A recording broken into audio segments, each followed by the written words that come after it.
All right. Hello, everyone. Hello, and welcome to the virtual tour of intentional communities, the first virtual tour of intentional communities in 2024. Woo! Here we are at January at the start of the new year, and we're kicking things off with three wonderful co-housing communities, all established communities with a lot to share with us about how they've gotten formed, what life is like in their community, and potentially how you might be able to join as a member. So, really excited to have you all here with us. This is our first time doing this event also on a new platform. So previously, for the past almost 2 years, we've been hosting these virtual tour events on Zoom, but we're now trying out a new platform called StreamYard, which hopefully is going to enable us to share on many channels and reach more people, sharing about intentional communities and really showcasing the diversity of communities we have in this big movement. So my name is Cynthia. Hello, I'm calling from Vermont, where I live in a small eco-village in central Vermont. And it's snowing outside, so typical cozy day in January. And I am going to start things by sharing a short presentation with you all to run through what's going to happen during today's event and what you can expect. So today we have three co-housing communities, as I mentioned.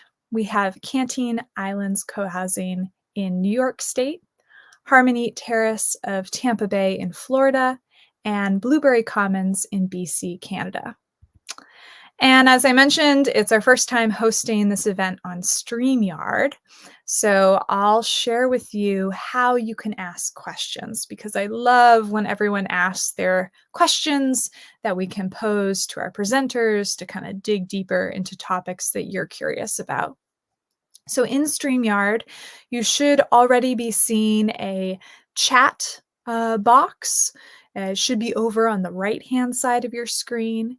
And if for any reason you're not seeing the chat box and you're just seeing me talking, then go ahead and click in the upper right-hand corner. You should see a button to view chat, and then you may have to click a button to actually join the chat.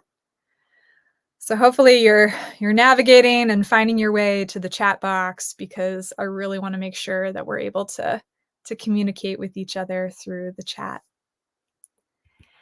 And once you've found the chat box, it would be great if you could go ahead and introduce yourself. I would love to know where you are calling from. If you live in an intentional community, let us know which one.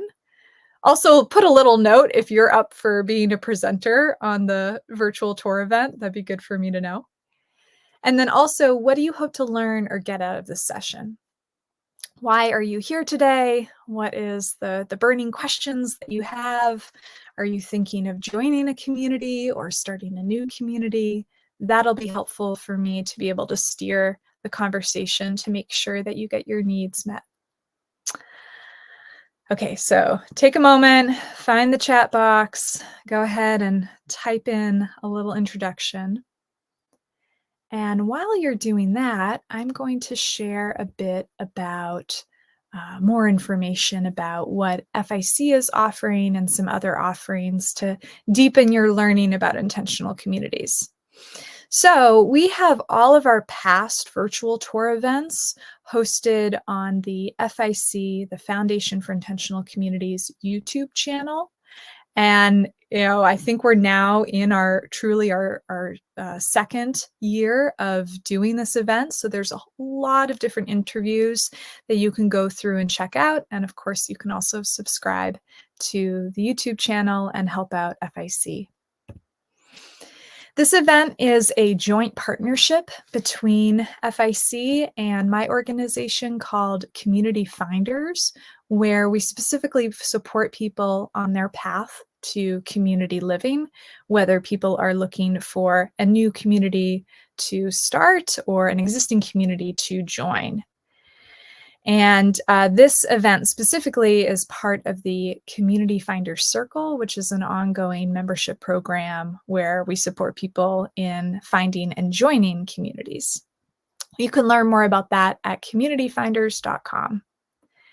And then FIC, as many of you know, is a nonprofit organization, been around for more than 40 years, uplifting and connecting the intentional communities movement.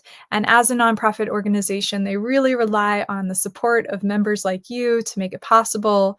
There's no big, grant body out there backing. It's really the support of this wide network that makes events like this possible, and all kinds of other great books and online courses, and of course the directory of communities on ic.org. So head over to ic.org/donate if you feel inspired to make a contribution to kick off the new year strong. All right.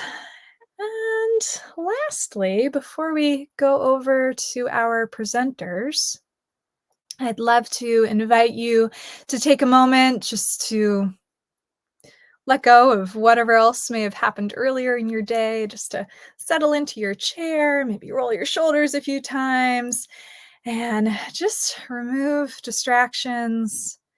Maybe check to make sure you have a notebook nearby or something to drink, and prepare to give your full attention to our wonderful presenters. So today we are going to start actually in Canada. We are going to start with Blueberry Commons Co-housing and Cooperative Farm. So we have Ron here with us all the way from Canada. Hi, Ron.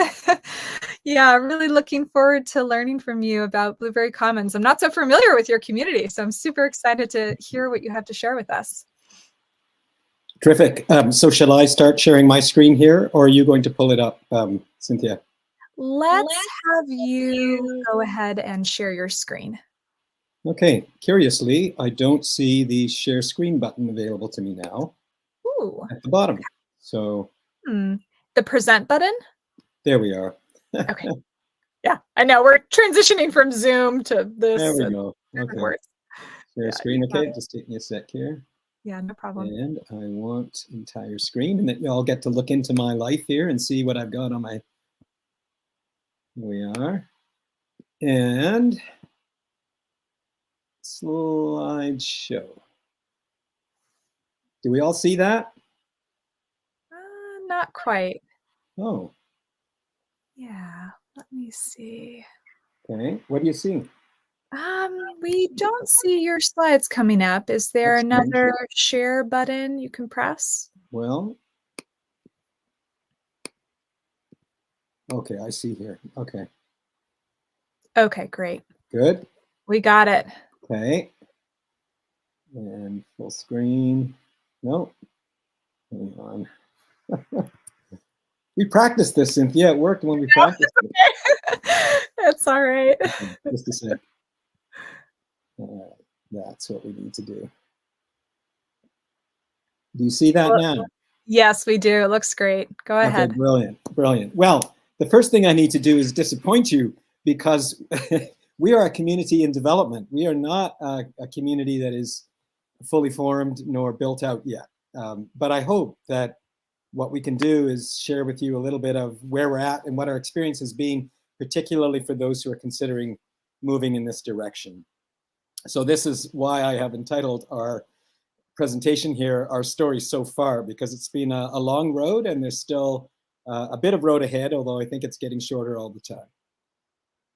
So I want you to know where we're located, and I'm not going to assume anything here. So you see in the bottom right hand here, Vancouver, and of course just below that is the Washington border and Seattle. And then we are about a 5-hour trip up the coast, which is only about 150 kilometers, but there are 2 big inlets here that we have to take ferries to get across. So there's a bit of isolation, and it's also extremely beautiful. We're surrounded by mountains behind us and the marine ecosystem in front of us, lots of islands. There are 32 freshwater lakes behind us. and we are on the traditional territory of the Tla'amin First Nation. And in fact, the land that we have for this project borders Tla'amin land as well. So you can fly from Vancouver to Powell River, or you can drive and take ferries to get there as well. So we are currently 15 members, and we have a range of other people who are connected to the project in different ways through different mechanisms that we've created, and these have sort of evolved over time, affiliates and friends. And we are definitely, surprise, surprise, tilted towards a slightly older demographic, which seems to be very much the case for most co-housing developments these days. And as you're probably well aware, this has a lot to do with resources, financial resources and time, and the challenges that younger families have just going through life, let alone embarking on something like this, creating a community that takes a tremendous amount of time. But we aspire to be multi-generational, and we do have some younger people involved in different ways. So I want to tell you a little bit about this journey because it's a long one, and it began with a rather impulsive conversation almost 8 years ago now, believe it or not, where a piece of land on the ocean, about 60 acres, was for sale, and a group of us got together and thought, wow, we could buy this land together and share it, and that would be amazing. And you know, if there were enough of us, we could put our resources together, and in a couple of years we could be living there. Wouldn't that be wonderful? Well, it didn't work out that way. That property quickly went off the market, and that was a good thing because we were nowhere near ready to actually take that kind of a step. So what we did do is we gathered that group of people and a few others. We read the book Creating a Life Together by Diana Leaf Christian, and I would highly recommend that to anyone who is either considering joining a community, starting a community, or already lives in a community, because it is a beautiful blend of the nuts and bolts kinds of things you need to know, and also the more visionary kinds of things. We had many, many, many meetings, went through a long process of creating a clearly articulated vision, mission, aims, and values document.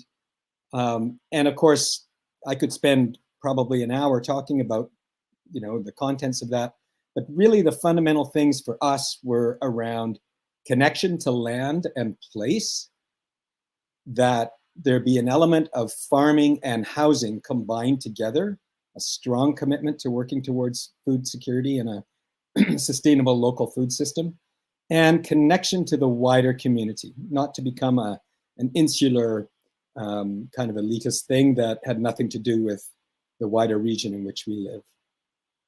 So we began a land search. We had a real hard time finding suitable properties. At that time, there wasn't a lot available until about 5 years ago, and this property that we're on now became available. And in fact, 2 properties became available at a similar time.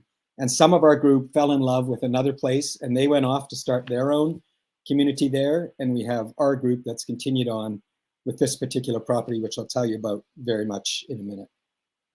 So we had the very, very good fortune of getting trained in sociocracy during our first year of coming together in formation. We worked with the Sociocracy Consulting Group to come up and do an in-person training. And that's the only governance system that we've known. And it has been fantastic for us, navigating many complex twists and turns to our evolution. And I would highly recommend that to all of you as well, if you're looking at different ways of organizing an enterprise like an intentional community, and also making decisions and working together well. And more recently, we're a little bit more connected to sociocracy for all. Early on, we made a pretty critical decision to adopt a cooperative legal structure rather than what in Canada is referred to as a strata, which is like a condominium association, which is what most co-housing projects, in fact, I think all of them except one in Canada that are in existence, are stratas. But after visiting many co-housing communities and having doing lots of research, talking to different people, we decided to choose the cooperative legal structure. And in a way that kind of makes us somewhat outliers in the co-housing movement. There are many advantages to the co-op structure. There are some challenges with it too, in terms of getting a project like this done. So in a way, we're a bit of a hybrid of co-housing, a housing cooperative, and an eco-village. So our structure has a general circle, which is all members, a coordinating circle, which are elected leads and links, plus president and secretary. And we have a farm circle, a finance and legal circle, a site development circle, and a membership circle. And then lots of small little sub-circles or working groups as the need arises. So here's our land. I don't know if you can see my cursor. I'm gonna try to, oops. That just, there we are. So yeah, you can see your cursor, so we can see. Okay, good. These two lots here constitute 16 acres of land on the very edge of the municipality of Powell River. So we're within the municipality. That has also proven to be, in some ways, helpful, in other ways, much more challenging compared to our colleagues who started something outside the municipality and had a much faster trajectory. The beautiful thing, though, is that we're connected to a neighborhood. We're kind of a dead-end street on the edge of a neighborhood, the Wildwood community, which has a school and a number of households. And it's always been a bit of an agricultural community in the history of this region. Lots of small farms and dairies and orchards. So we fit very well into that. And this land that we're on was a farm for many, many years. So when we acquired it, we doubled our commitment to wanting to have agriculture as part of our identity. The other amazing thing is that we border on First Nations land and onto about 180 kilometers of hiking trails called the Sunshine Coast Trail. On our property in the middle here, you can see there's 2 acres of forest, pretty mature Doug fir and cedar. And then we have an acre of blueberries and about 2.5 acres of fruit and vegetable production. So the farm was meant to happen after we kind of got established as a housing community.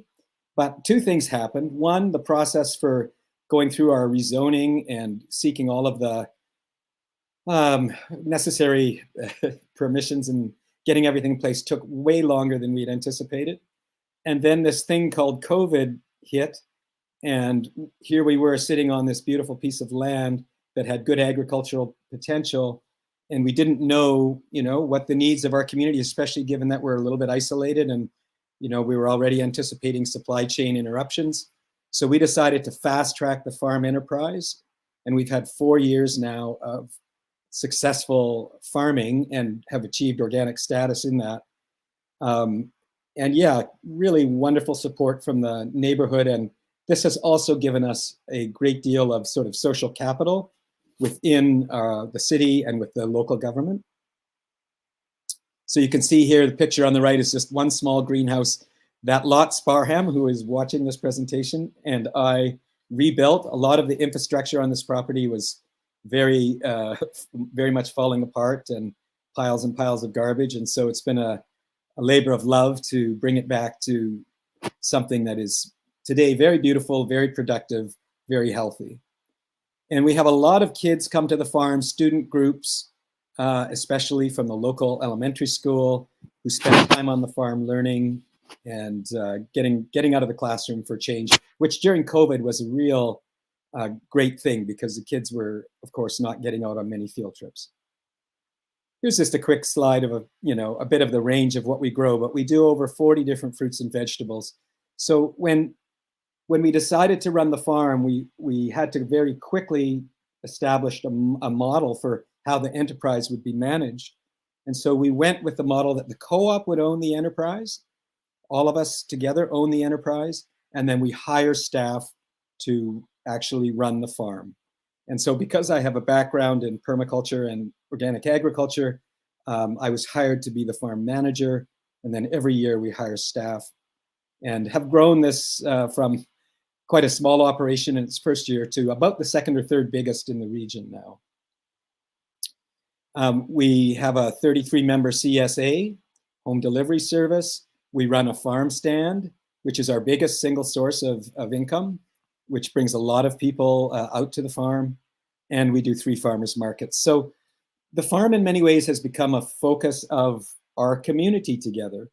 Because the housing still is to come, this has given us a pretext for being together, for working on something together, and for feeling like we're making a contribution to the wider community together. And I'm coming to the end of my time, I'm sure, but so the zoning that exists on this property is what's called A2, Agricultural 2, which allows for a certain number of units. And we have gone through a process of applying to do what's called a comprehensive development zone, which is basically a specialized zone just for this project. We've been really fortunate to have a supportive planning department who got behind what we were doing. But we also had to go through a public hearing process, which was strenuous, and we received a lot of support, but there was also a smaller number of very vocal opponents because it represented some change and unknowns. We came through all of that, but then we're kind of stopped in our tracks from going forward with the big development. We were rezoned for up to 36 units because of some infrastructure needs on the property and the cost of doing that being rather difficult. And these are mostly related to the water system. And so what we have decided is to do a first phase of development under the current A2 zoning, which allows us to do 8 units. We're working with an architect, we're working with civil engineers, we're getting close to finishing a feasibility study and an updated pro forma so that we can get 8 families living here, hopefully breaking ground in 2024 sometime. That might be optimistic, but it could move quickly once we have all the ducks in a row. And then we will continue to work towards completing the zoning change. We just have the 4th reading on the zoning change, which is a fairly simple matter.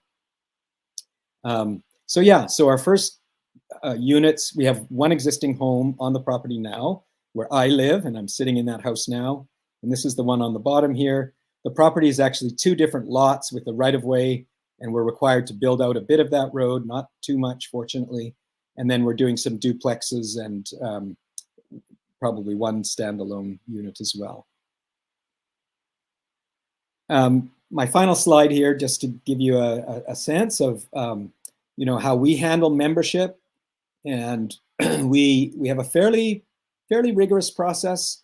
I would say a little bit more rigorous than some of our co-housing colleagues, where you basically just show up and put the money down. We've elected to do something a bit different. And that is, as a cooperative, you need to become a member of the cooperative in order to potentially have a unit of housing. So we have a process that includes an application form. You attend 1 to 2 meetings as an observer. That can be online. Often our meetings still are online because we have members from out of town. If you want to proceed with finding out more, and if it feels like something that's a good fit, then we have an interview. That results of that interview are taken to our membership circle, who makes a decision whether or not this is a good fit for the person to proceed forward. Then they attend 6 meetings or events. We have a lot of events here at the farm, work bees or social events and workshops, that kind of thing. And after that, if the person is interested in becoming a member, then the membership circle brings forward a recommendation to the general circle, who give their final consent. So the process has worked well for us. We've had some people come and go for sure, especially as the size and the scope of our project has changed. And we're really about 5 years into this now with the land that we're on. So, it's not for everyone. Some folks needed to move on, and that's okay. We have new people coming in too. So we anticipate potentially having 2 units available as we move forward in the coming years. And you can contact us at www.blueberrycommons.ca, or you can email me at farm@blueberrycommons.ca. And I think I will end it there because I'm sure that's 10 minutes. Okay, great. Thank you so much, Ron. That was very interesting to learn about the story of your community and Yeah, all the challenges and opportunities that you have encountered. I'm sorry to hear about some of the setbacks with your timeline, but it seems like you've made the most of it, and this farm has really become the hub of your community and allowed you to be a community, even if you don't have the houses figured out quite yet. Absolutely. Yeah. And for me, as I mentioned earlier, the farm gives a good pretext for that to be able to happen. It's one of those things where you sort of all come together and you say, well, let's make community, but what does that mean? What does that look like? And I think sometimes having a project or a focus or a sense of mission can really help community become a byproduct of that. Yeah, absolutely. Yeah, community can come in so many forms. And it's really interesting to think about the development process of an intentional community, and a good tip for anyone out there that's thinking of starting a project to start with a farm or a business or a nonprofit, something to, like you say, have that pretext. Ah, great.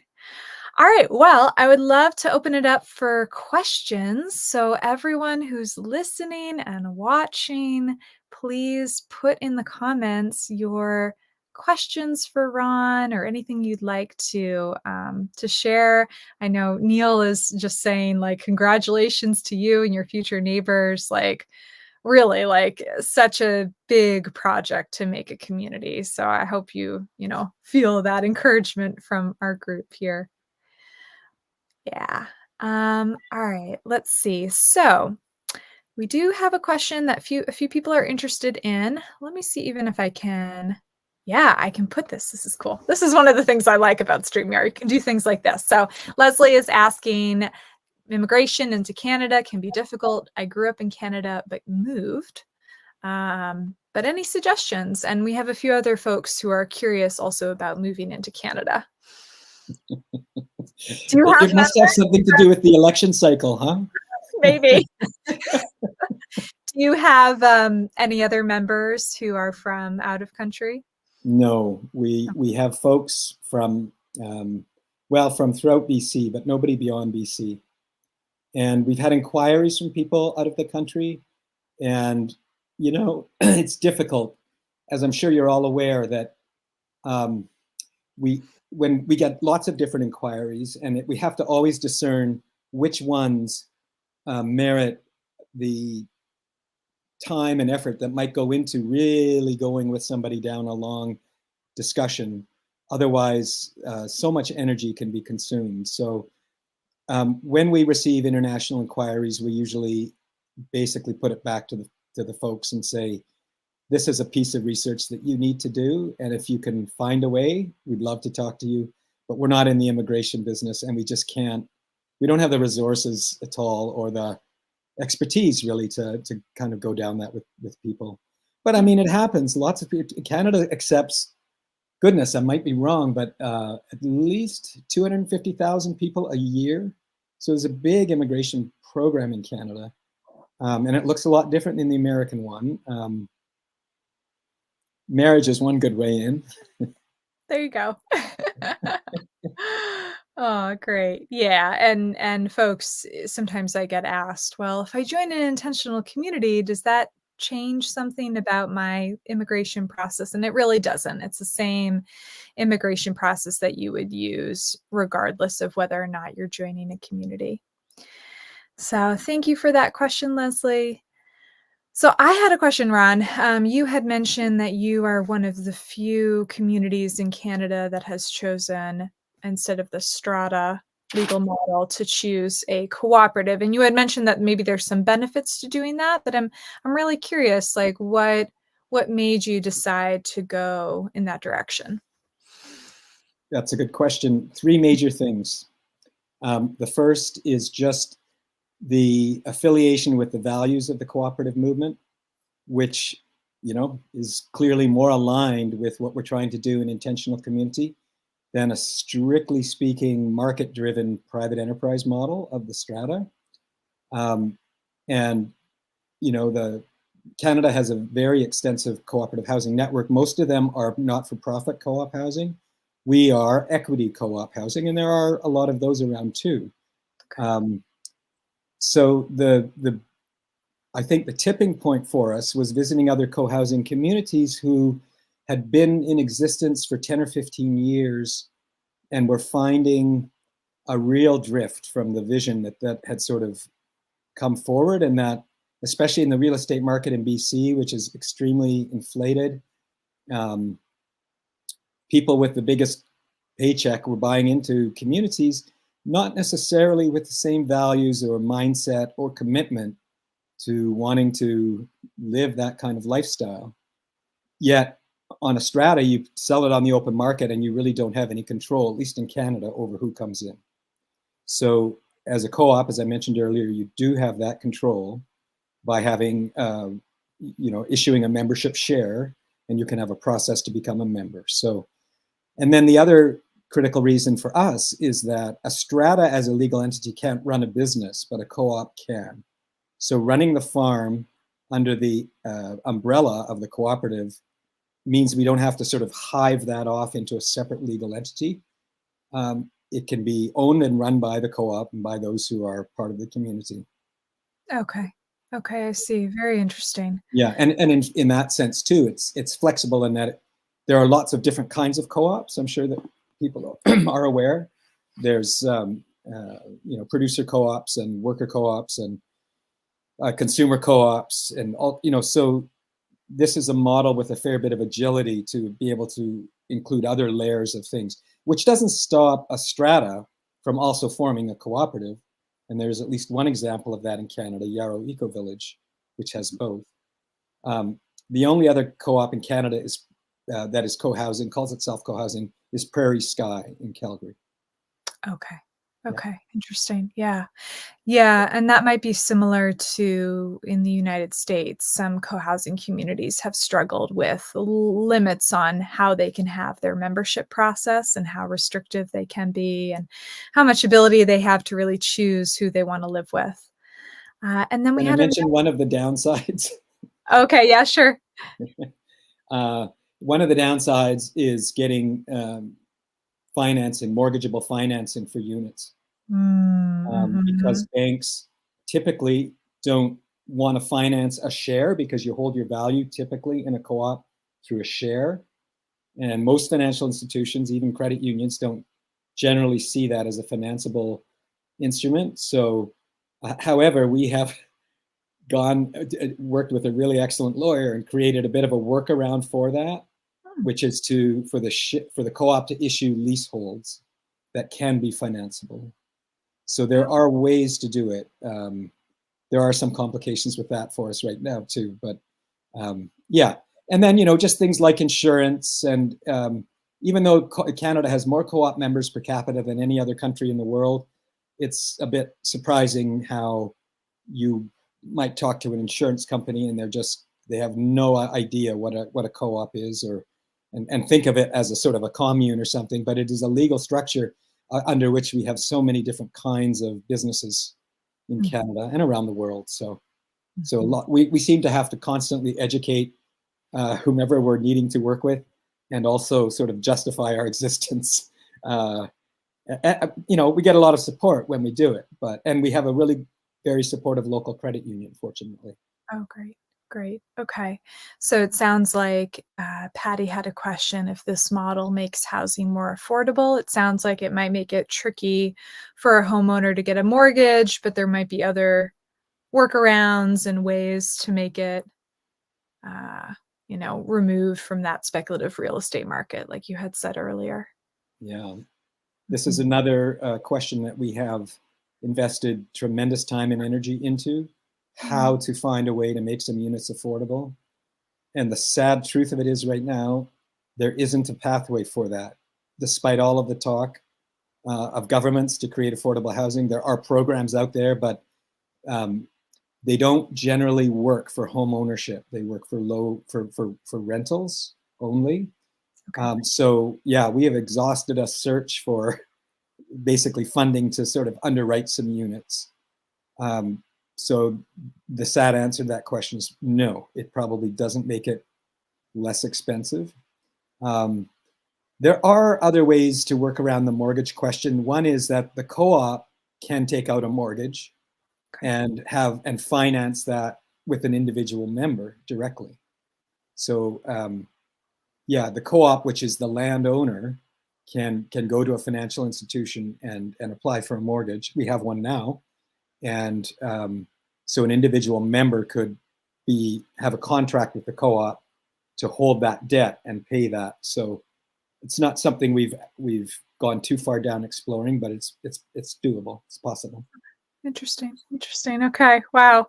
Well, I feel like we've just touched the surface on a big, complex topic with many factors. And I'm so glad you have at least done the research and made the effort to try to figure out a way, because that's definitely essential right now. And yeah, I can see there's more conversation about this in the chat. So Ron, feel free to write in the chat to respond to more questions there. And I want to go on now. So thank you so much. And we'll go now to Sarah, who is at Canteens Island Co-housing in New York State, not too far from where I am. And I've heard so much about your community, but I haven't yet been to visit. So I'm really looking forward to learning from you, Sarah. And yeah, go ahead and share. Okay, so I guess I start present. Sure, I'll start out. I have your presentation right here. So if you want to just advance the slides on your end, we should be good to go. Great. Hi, everybody. I'm Sarah Lesher. I'm a member of Canteens Island Co-housing, which is in Saugerties, New York, on the west bank of the Hudson River. It's 100 miles north of New York City, maybe 50 south of Albany. And I'm dressed now as a scarecrow in the Wizard of Oz, much as my Halloween costume. And if you have sharp eyes, you can see me in the slides that come later. Because Halloween is our biggest holiday here. And it's because no one feels an obligation to go spend Halloween with Great Aunt Martha, which they do for most of the other holidays. So that's why almost everyone is here for Halloween. And anyway, I'm the straw man because I have straw for brains at this point. Okay, so the next slide. I've lost my slides.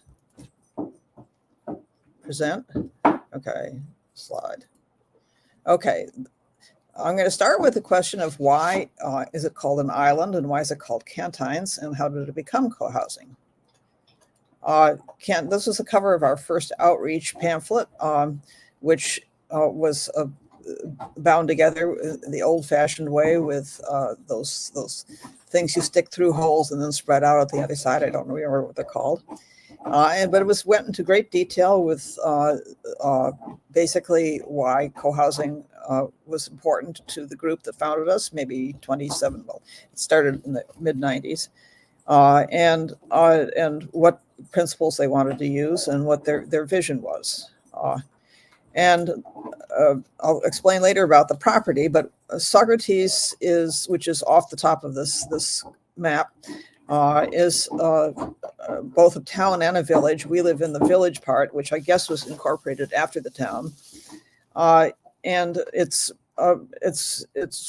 what flows through it is a stream called the Esopus River, or the Esopus Creek, excuse me.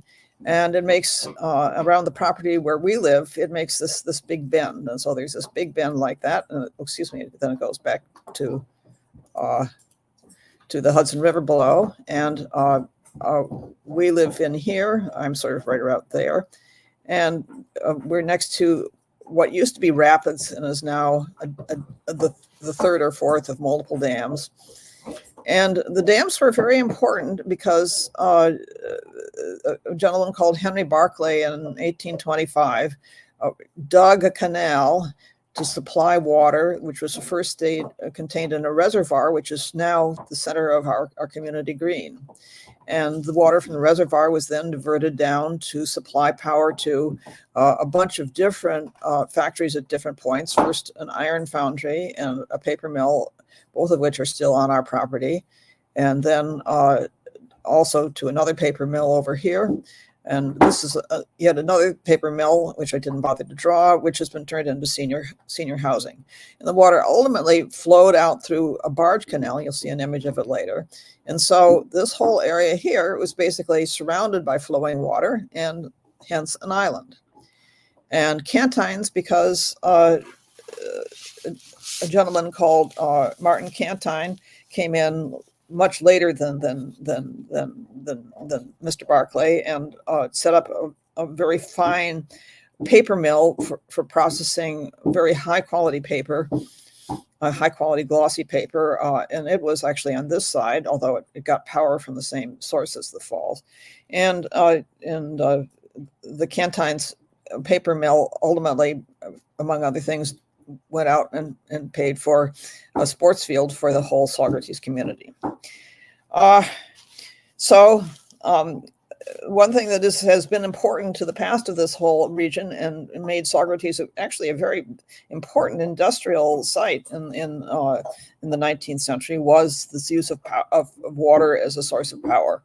And now that we're thinking green, we may be going to that, although building dams has problems, environmental problems in terms of preventing fish from going back to where they're used to spawning. So once it left the property, and now there are still when we get heavy rains, stuff still flows through this mill race, which is actually right across from my house, and it goes into Esopus Creek and then down to the Hudson River, and the Hudson River is actually tidal all the way up to Albany. And the tides also come into our creek all the way up to the waterfall, what we call a waterfall, but which is actually a dam. And there can be quite substantial, 5 feet. However, the saline waters stops at Poughkeepsie, which is maybe 25 miles south of us. So anyway, rivers used to be the highways for transport first by sailboats and later by steamboats. And so Saugerties shipped out products, lumber, ice from the days when we had cold winters for people to use for refrigeration in their ice boxes, a stone called bluestone, which is still paving our village sidewalks, and then iron from the iron foundry, and paper from these paper mills. And then at one point there was a lead mill over here. So the creek tied Saugerties to the world, and because of the tides, that means we're also tied to the moon. And it's nice to think of ourselves as in that context. One of the founding principles of our community was environmental stewardship. It was the second principle, and before the co-housing group came together, several members were involved in 2 unique environmental education outreach programs, one of which was the Hudson River Slope Clearwater, which was a nonprofit organization. Well, it's a slope that represents a nonprofit organization that was started in 1966 by folk singer Pete Seeger and his wife Toshi, who lived across the Hudson River in Beacon. And I happened to go to a school in Poughkeepsie across the Hudson River north of Beacon. And when I was 14, I saw Pete Seeger for the first time, about as far away as the dogs you may hear in the background. I had to keep them quiet, so I gave them both bones, but they're sort of noisy bone eaters. And the Clearwater here would spend its winters in Saugerties on Esopus Creek, pretty near to us, just downstream of where we are now. Excuse me, I might go back to, so it was down around here, and this is where we are up here. And so people at Cantines Island, at least after it started to have housing, offered meals and housing for the crew members of the Clearwater during the winter, and still have a very strong bond with that group. They go off to the Clearwater Festival regularly. Some of the people who were very handy did maintenance work on the boat, and as I say, the others fed and housed. We were very lucky to be given land by an Aikita group that decided it was going to move back to New Hampshire. And the landowner of or at least the first 6 acres of our property, lived in a houseboat, which you now see the sunken remains of, at the end of this barge canal, which came in from Esopus Creek and served as a dock or like a railway siding for the iron foundry, which is off to the side here, so that it could ship stuff out. Among other things, there's a small part from that iron foundry that was found in the first armored battleship in the Civil War, the USS Monitor. So it's an interesting way to be tied to history. The woman who lived here, and apparently was a very glamorous houseboat until the sump pump stopped working and it flooded and sank. And it's way too expensive to try to pull it away. The woman who lived here was really wanted the land to go to an intentional community, and so she was happy to have this group that was starting to found itself in the early 90s, at the time that the Aikido group left, and she just gave us the first 6 acres. Now, the Aikido group left behind its dojo, which is here, and it's in the walls of the former iron factory that I mentioned to you. And this is one of the outside walls of the iron factory. It's quite an impressive structure, but you can see the bricks are coming loose. And but the theater here was really neat. It was founded in 1982 by Patrick Wadden and his wife, Marlena, and they used giant puppets to tell stories about the narratives about the land and the sea and the water. And I tried to get Patrick to get hold of Patrick to get permission to use his webpage in these slides to show some of his giant puppet presentations, but I just couldn't get hold of him. So I think I decided that I shouldn't really include that slide. I'm pretty nervous about violating copyright. This is a respect for intellectual property. And so this Arm of the Sea group, this is a space that they use for making their puppets and practicing their presentations, but they're building a permanent performance area called Tidewater Center, which is back here, right over here, on the on the edge of our property, right there. You can walk to it from our property, except that he has it gated. And the dog that wasn't in those pictures, the white dog, just loves to run over to here because they're friendly people here. And some of them used to feed ducks breadcrumbs. So he comes over here for the breadcrumbs. Anyway, we live on land which was inhabited by the Esopus people. Esopus means small river. They are Lenape, which means original people, and it's part of the Delaware tribe, which unfortunately got the name Delaware from an English colonizer called Lord Delaware. And on April 27th, 1677, New York's Governor Andros signed an agreement with the Esopus Indian Keokuk, chief of the, and I won't even try to pronounce it, Morkikauran family, to purchase a place called Seigers, which is actually Dutch for little sawmill operator, little sawyer. It'd be like sawyer in English. And it was purchased, so to speak, for a blanket, a piece of cloth, a shirt, a loaf of bread, and some coarse fiber to make socks, because the Native Americans had no concept of individual property ownership, and they didn't quite understand what was happening to them. And so here's a picture of other Delaware Indians being compensated in a very trivial way by William Penn. Further south here, the Delaware is spread all over, or initially were spread all over the Northeast, and ultimately migrated west, as so many tribes are forced to do, first to Ohio, which is where I'm from, and then beyond that. So here is, we ultimately began construction here in 1997, and we chose to use modular housing because it was much faster and cheaper, and we thought more ecologically advantageous. And there's just some slides of modular units being downloaded from cranes, and then some of the further work on the houses. And I'm living in a house which has had more owners than any other house here, perhaps because it's probably the smallest. But at least 3 of the former owners are still living in the community. And finally, I'm about to show you a short video that was using slides collected from as many members whose arms I could twist to get them in time. And fortunately, this gentleman in Foster, who was born here 20 years ago, with his two sisters, slightly older, he's a native of the place, and he acted as my video go-to person. So now let's see what if I can bring up the video. Here we are. Oops. Here we go. Okay. Sorry. You got I'm trying to.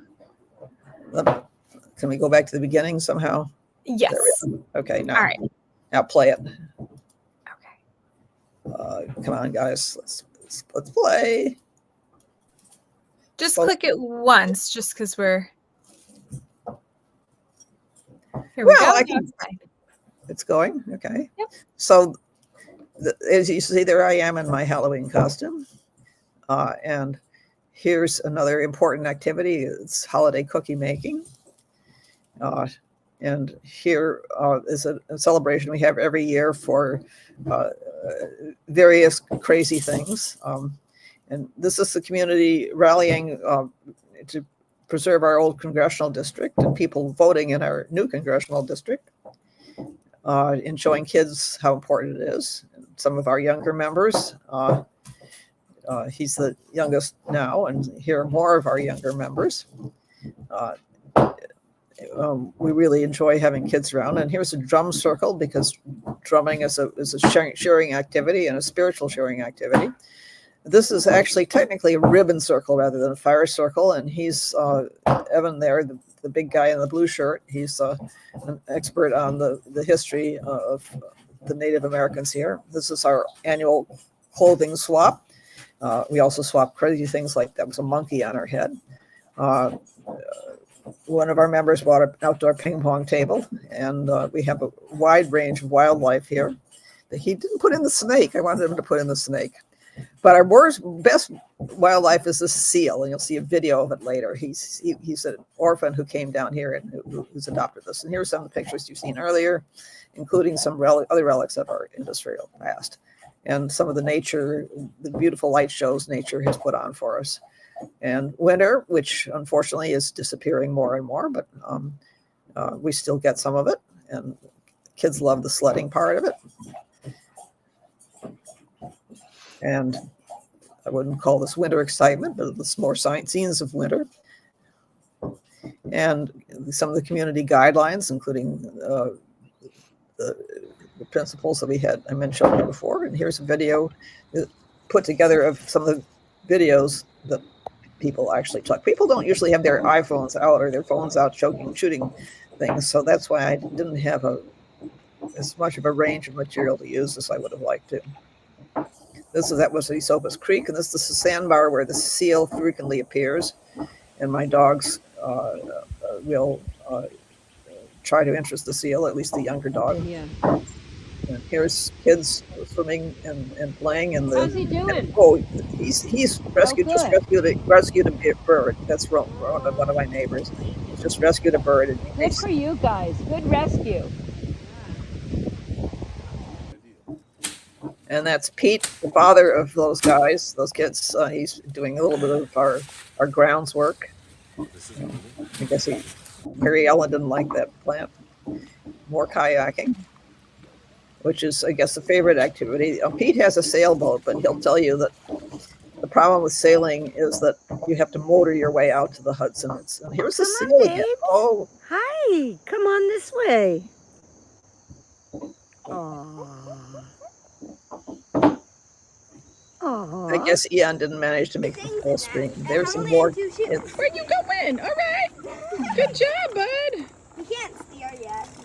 No, it doesn't really steer very well at all, actually. Well, hey. Oh my God, she's coming up on land. Oh my God. The seal is not a she, it's a he. What? Anyway. Seal? Is that Hula Brown? Hula, who is that? Of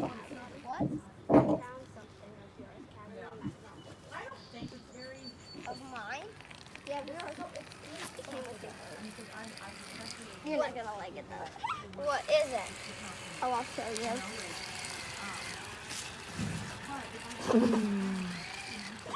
Oh yeah, I know that thing. I know. That's an upside down truck that's being motorized.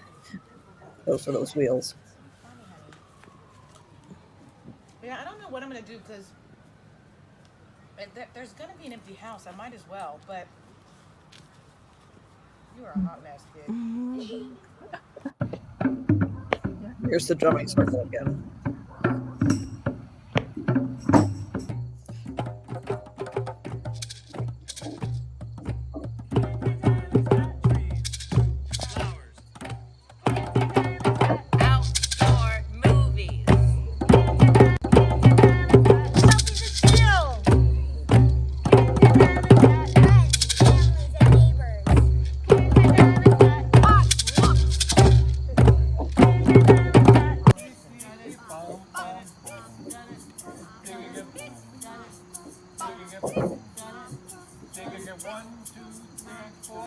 Wish we had some kids, but we don't. And here we are at one of our potlucks. We have potluck a couple times a week, and this is Halloween again. This is our happy Halloween Jacqueline! Woo!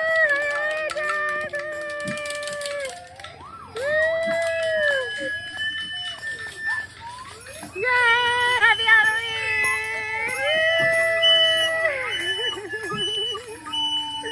Happy Halloween! Woo! Happy Halloween!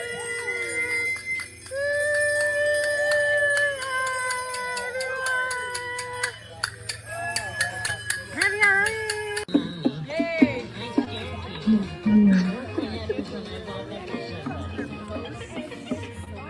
Oh, there they are! Look how cute!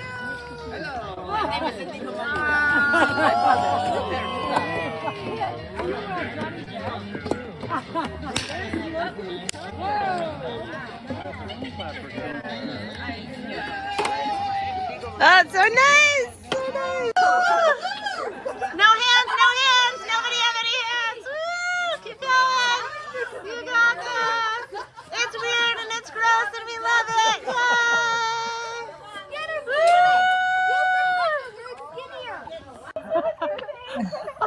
How can you tell if your video is going or not? Oh, you have to press. I did press. And it should be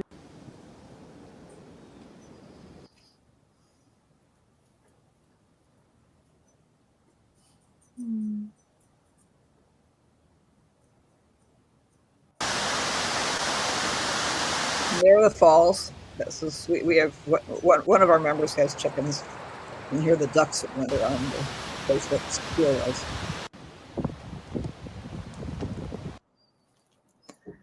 All right. Good. Thank you, Sarah.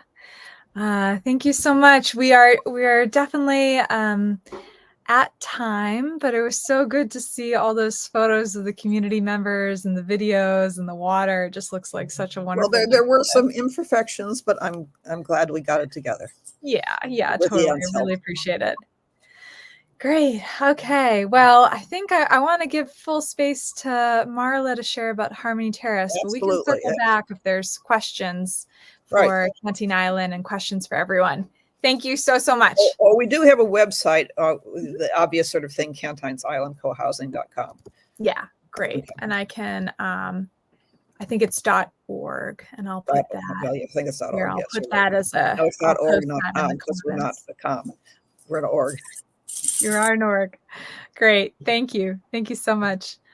Okay, Marla, and thank you for your patience. I'm really looking forward to getting the update for you on Harmony Terrace, because you all have been in development now and getting closer, I hope, to being able to build. So go ahead and unmute, and I'll get your slideshow queued up. And now we're going from New York. So we're in Canada, New York. Now we're going down to Florida. Welcome to sunny Florida. Yes. we actually had clouds this morning. And so I was going to sit outside and do the presentation outside, and it was kind of cloudy and it was in the 60s. So that's, I decided to come on in, but now the sunshine's shining brightly out there, and it's about like this all the time. Winters are wonderful here, and can't say the same for summers, but we survive. This is a picture of kind of our backyard right now behind our common house, and it has an existing gazebo, and it shows several of the grand oaks that we have. The first thing that we did when we excuse me, purchased the property was to get a tree survey and had every tree evaluated. We have maybe 300 trees on the property now, and we have 6 grand oaks, I believe. They're these big, beautiful, amazing things. So a little bit about us. Where are we? Harmony Terrace. If that's a kind of a map of Central Florida. To the south of us is Miami and Key West, and et cetera. And to the north of us is North Florida, Jacksonville, Panhandle, et cetera. Tampa actually has a big bay there, and it's a lovely place to live. We're surrounded by, there's, if you like the beaches, they're there and easy to get to. They're 45 minutes from door to door from where we live, and 45 minutes to Orlando if you're interested in that. It's about an hour and a half over to, Titusville, which is Cape Kennedy is there, or Cape Canaveral. And a lot of parks and lakes and all that kind of thing around us. Here's a little bit more picture of the city of Tampa. Can y'all see my cursor move? Yes, we can. Okay, great. Okay, so here's downtown Tampa, and here's this Tampa Bay, which is quite large. We are just in the what you call the northeast part of the city of Tampa. We are not a rural location, and we are actually a suburban group. So we started about maybe 10 years ago with a group of us getting together and saying, we don't like the options available to us for living, and especially then during COVID, it got even worse. But all of us wanted to remain in the Tampa area. There is so much to do with theaters and activities and art shows and boating if you wish, the beaches if you wish. Everybody's cousin wants to come visit. So we have lots of those kinds of things. But we're looking for more. Most of us who are started looking at the group, we're looking for a place to age in place. We don't want to move to whatever senior housing. There's a lot of those available here. There's nothing like what we are envisioning, because we want to have a multi-age community that has everything from older to younger. And when we did go through, we started, 3 years ago, this land became available, and we jumped on it. In 30 days, we raised the money to purchase it. And we originally purchased 3 acres, and then we're able to purchase another 1.5 acres. So we have 4.5 acres. We're not a farming community or an eco community. We're a suburban community that wants to be ecologically sensitive, be something different than what you just can't get it here in Florida. They just tear everything down and build your little ticky-tacky identical houses, and that's not what we want. We do want individually owned homes, but modest. Our houses we're planning to be between 800, perhaps even smaller, 800 to 1,000 square feet. But knowing that the joy of living in Florida is this time of year, throwing open your windows and your doors and living out of doors. So we're kind of the opposite of Canada, I suppose. But this time of year, we let's say starting from about November through April or May, depends on what climate change does to us. It's just delightful. It's 68 degrees out there now, and all you want to do is get out and walk and, be out of doors and participate. So our neighborhood will have about 6 residences per acre, which is what it was zoned. Welcome all kinds of diversity of anyone who wants to come. everything will be universally accessible for any form of handicap that we can find. Here's looking at the area of Tampa. We are located up here in the northeast corner and close to the intersection of I-75. This is our particular square right here that we have. It's an L-shaped piece of property. We're a couple hundred yards from the Hillsborough River, which is right here. And, you know, we are suburban, but here's this down here at the left. This is what our street, whoops. Now, how do I do that? Okay, go back. This is what our street looks like. We are truly like an oasis in the area with not very many houses and not surrounded by all kinds of things. We have just to the north of us down here on the right is the Unitarian Church of Tampa, and just to the south of us is St. Mark's Marthoma Church. Behind us is trees, and since most of us are affiliated with the UU Church, no one has to be, but we are. Many of us are. They have 4.5 acres of land. We have 4.5 acres of land, so we're really getting about a 9-acre place that we can share facilities. Across the street from us here is a big TECO, which is the electric company, and all this down by the water is all reserved land in case it should ever flood. One question that people mostly ask is, you know, with the highway being here behind the property, or here's a better kind of thing, you know, do you hear the highway, hear the interstate? And the truth is that yes, we hear it some. It's like a constant, steady white noise or brown noise or something. We're not in the country, but we are, you know, easily accessible in the city. The city bus rides in front of our house every day, and part of our goals for the community is to become less dependent upon automobiles and use joint things and share our facilities and such. This is our current what we call, well, it's the house that was on the land, or that is on the land, and I live there right now. It's about 2,000 square feet in total. It will be redesigned and rebuilt. It needs to be, it's solid, let's say. It's concrete block with a nice roof and a hip roof. The windows all need to be changed out. They are old-fashioned awning windows. And here in Florida, everything is now changing to impact-resistant windows. Ever since Hurricane Andrew, 25 or 30 years ago, when you start remodeling any house, you have to change to impact resistance, which means something can go 200 miles an hour and not go through your windows. So we're going to have a swimming pool, a large swimming pool. We are going to have a large community garden, a great lawn, dog park, play areas, art studio, woodworking studio. This is our latest kind of sketch as to what we're going to do with our L shape. Over here on the left is our is Davis Road, which is our primary road. We'll have entrance between our two great oaks here. All these purple circles are great oak trees that we want to maintain and not get rid of.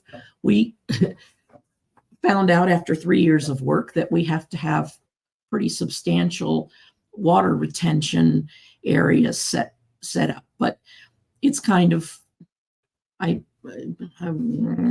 kind of funny, shall we say, that we have to we've lost about 1 acre of our land by having to use water retention.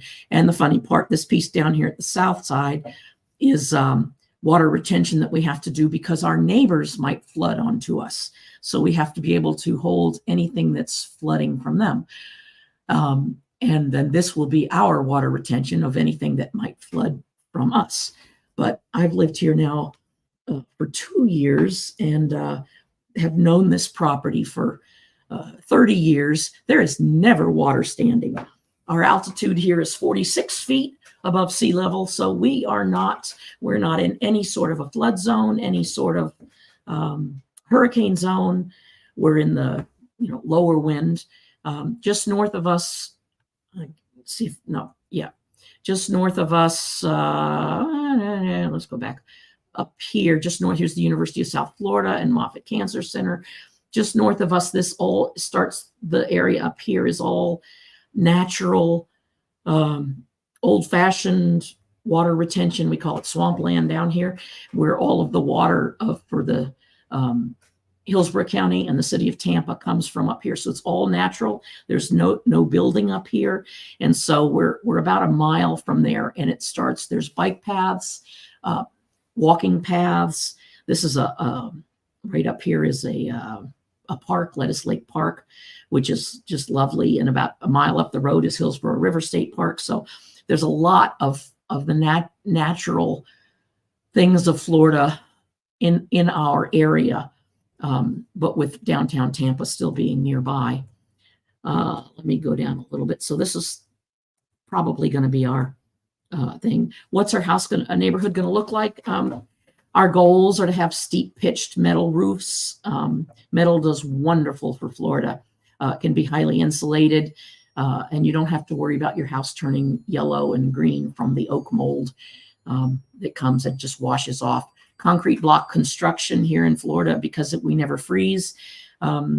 Termites are a problem if you build a frame house, and you're constantly on your watch for termites, but you build with concrete block, you never have to worry about that. We want easy to maintain and comfortable houses with large porches, where you can see both of these pictures have screened in porches, where we'll have, it'll be at the same level from the main house, where you can just, in essence, roll right through from your living room into the screened porch. Some people are going to take their screened porches and put in windows and make them into, I guess, a sunroom or something like that.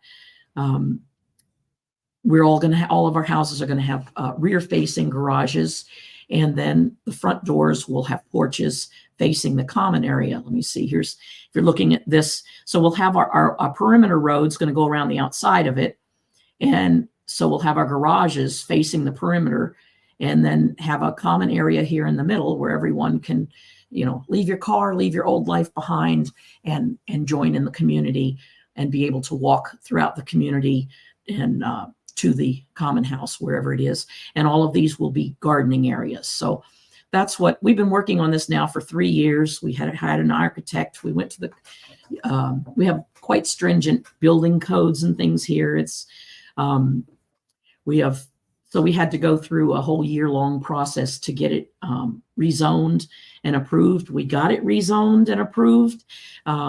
The planning commission actually stood up and applauded us. I mean, the county commissioner, shall I say, when we were approved. There is nothing like this in Tampa, in Florida, and especially now with the price of land having gone up since COVID. We're lucky we bought it just before COVID, but we're looking to do something to kind of create a new kind of housing here in Tampa, where we originally had started our plan, going to have parking on the edges and then walk back to your houses.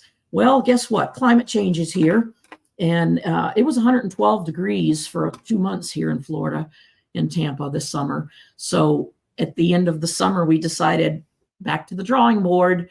We're no longer going to park our cars in the front, how we had it planned before, and walk back to housing. We're now going to have the garage at every house, so you can drive back, not have to die in the heat. This time of the year, absolutely, man, I'll be out on my rollerblades doing the community circle and the gardens and the paths and the swimming pool and all those things. But it is no longer practical in Florida to have a plan for an outside lifestyle year round. We plan to have an inside exercise room, and certainly with a pool. Once you go swimming every day, everything's a lot different. But that's anyway. That's the basics about our community. And visit our website, harmonyterrace.org, and I'd be happy to answer any questions with anybody and go on. Great. Thank you so much, Marla. It's really good to see all the progress that you've been making with the project. And yeah, just congratulations on this big undertaking and like being a pioneering community. I feel like you and Ron have some similarities there in your stories. Yeah. What so how can people get involved if you're to consider being a member or learning Yeah, more? we've learned, well, it's on the website. It explains it in thoroughly. We've been through a lot. Boy, have we learned in the last 3 years. At first, we thought we could do it ourselves without consultants. And it turns out not to be the case.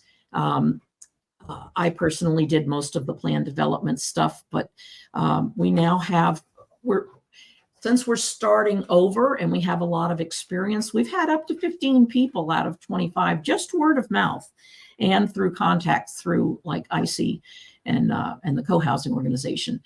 But we discovered that most people do not want to spend hours and hours and hours of their lives, and week after week after week, 3 years, every week we had meetings, multiple meetings. And at the end of when we got to the conclusion that, wow, we had this terrific plan, we're ready to get our building permits. And then we said, it doesn't work. Even 3 years ago, we didn't have 112-degree summers, but now we do. So we've learned a lot. We had, at first, we were not very selective. We said, hey, come on in. Anybody who wants to join, come on in. And we ended up with a number of people who basically said, oh, well, it sounds like a good idea, but I didn't really believe in what you wanted to do. I didn't really believe in creating a community and sharing. I really just wanted a cheap place to live in Tampa, and this is going to be nice. So we had a number of people leave us, and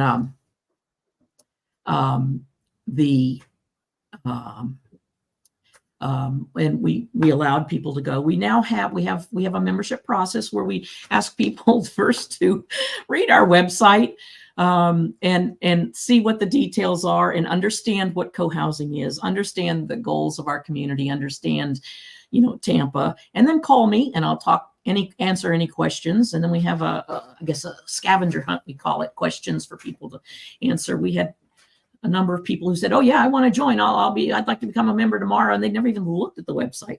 So that's not the way to make things happen. So we do have a membership process. And when a person decides to become a member, then we do vote as the existing members vote to accept them in. And a person makes a $5,000 deposit, which is refundable if they do not proceed ahead, but it will be refunded at the back end. Not now. We're using those funds to hire, but we have engineers, we have attorneys, accountants, we have a project manager now, we have a financial manager, we are now, as soon as we get our final site plan done and the engineers figure all that stuff out, we will be then proceeding to go for a revision of our plan developments. And our engineers who have done this frequently seem to think that by the summer, we'll be ready to break ground and get our infrastructure done. So we're going to put in our perimeter road, all of the water, sewer, garbage. We have city water, sewer, and garbage here, and electric and internet. All those kinds of things are available at the property, even though we feel like we're out it's just beautiful here with all the trees. So we feel like we're on an island. So some of the things we've learned is to select carefully the people who want to come in. But starting in about March, we will be selling our lots, and each person will own their individual lot and their house, and plus 1/25th interest in all of the common areas, the common houses, the common facilities. And one of the things we also learned is that it's very difficult to build community over Zoom. It just doesn't. And so we've set out, we have a corporation, we have a nonprofit corporation, we have an LLC, LLC and a not-for-profit corporation. And we've drawn up all the bylaws. We've drawn up bylaws for the community, And it's really hard to do if the actual people who are going to live there aren't there. So I think this time around, we're going to do it slightly different. We have, in essence, what we consider a framework, and we'll take all the existing work that we did for the community, and we certainly don't want to throw away any work that we've done, but we'll have our framework, and people will agree to work within the framework, but the actual living, the rules and regulations, and the actual bylaws of the corporation, all these kinds of things will be done after people become members, and after they have their houses and move in, because we did a lot of this stuff by Zoom, and some people, they come once and visit Tampa, and it's very hard to build community over the phone. I envy Ron with he's got his people and everybody's there working, and you get to know each other, and from that you build the community you want. So we're going to do it a little bit differently than we did. So I'm looking at the questions here. Rains Cohen came to visit last week, so maybe he can give a different impression. It's very nice to meet you, Rains. What would you call your place, an eco village, or what exactly? We're a mixture. Every single co-housing or intentional community I've looked at, it is different. So we're trying to do what we can. We are not going to be an eco village, because I'm not going to say that, we're going to be as close as we can, being a suburban community, to incorporate eco village kinds of ideas. But most of our people are retired or above, although we would like to have younger people. So we're not going to we're not at this present time going to make it into a senior living. We'd like to have people of all ages. And we kind of have to see, as far as I know, our retention ponds, they only have to be like a foot deep. Give me a break. So a foot deep, we're going to have extensive community gardens, and that'll be naturally fed by water, and it doesn't flood here at all. So we will have the concept of an edible forest. Everything that we plant, I hope that will be edible. We certainly want to get our mangoes and our avocados and citrus trees, and and then our garden, you can grow here year round. You don't have to have a greenhouse. And we do have a potting shed already, and we have a barn to keep our tractor in and such. But we actually even have a chicken shed built. And unfortunately, the coyotes or the who are the other ones? Raccoons. We have hawks here, because we are just a few hundred yards from the Hillsborough River, which is natural and beautiful. So we lost our chickens the first week we put them in there. They dug under the house. We had it fixed on 3 sides, and we didn't think they were going to dig under the house and then into the chicken shed. Oh dear. They did. So, but we'd like to have goats. We'd like to have chickens.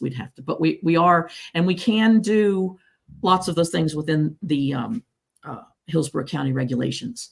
But we are not, our principal focus is not on being a farm.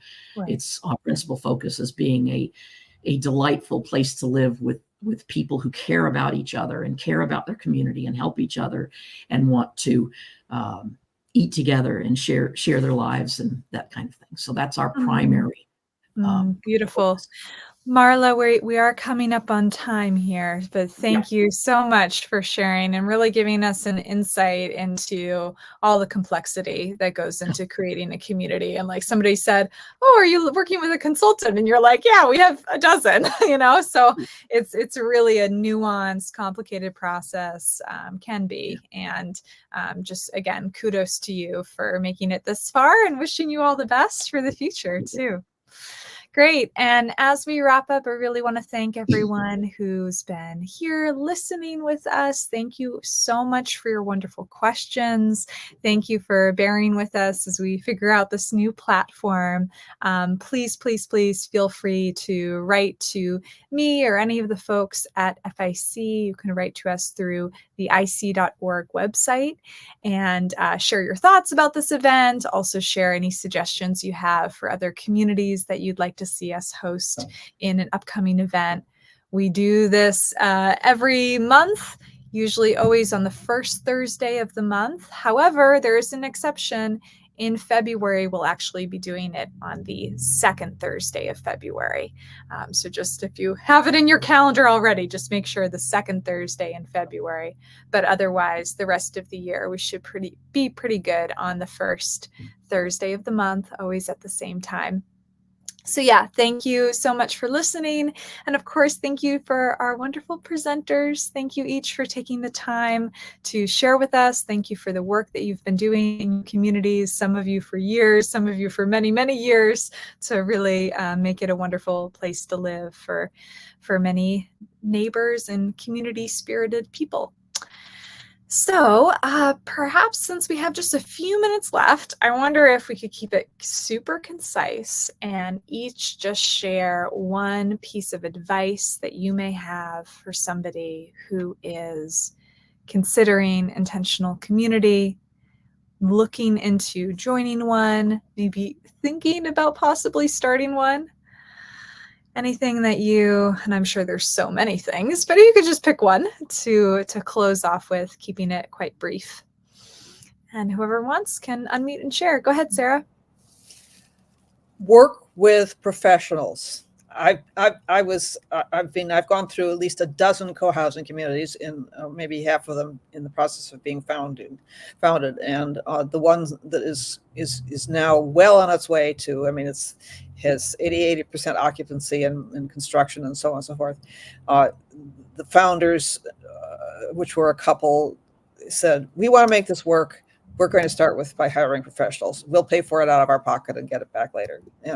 And so I can't recommend that strongly enough. And one of the most important things you want a professional to do is to teach you how to listen to each other and how to resolve conflict. There, that's enough.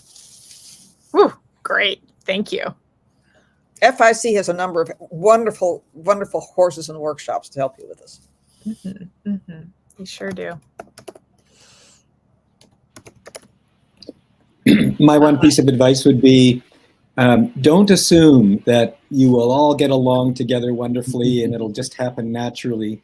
Invest in creating good governance, whether it's sociocracy or some other system, just as much as, design of your site and your buildings, the social design, which is how you make decisions, how you live together, how you work together, how you resolve conflicts, critical stuff.